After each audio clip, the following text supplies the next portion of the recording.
Here are some highlights of your PLC Tools Sim ALP2. For the current 2-wire and current source, it can simulate a 4 to 20 milliamp signal, a 0 to 20 milliamp signal, or a 0 to 22 milliamp signal with resolutions of 0.1 milliamp, or if you need to run it up and down fast, you can do it in whole milliamp increments. And voltage mode is going to simulate a 0 to 10 volt signal and has the same resolution options. We have a lot of application examples to show you how to use your simulator, but I want to highlight a few features that I really like. First of all, current source mode does not require an external power source. It can generate the complete 4 to 20 milliamp loop off of its two AA batteries. And if we go into any of them right now, since nothing's connected, when we click OK and start to bring a signal up, we're going to get this open wire feature. And that gives you a quick check of the integrity of your current loop, so you know if you have a blown fuse or a bad input module or no power.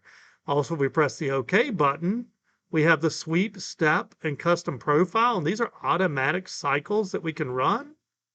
We just hit the run button, it's going to start running up.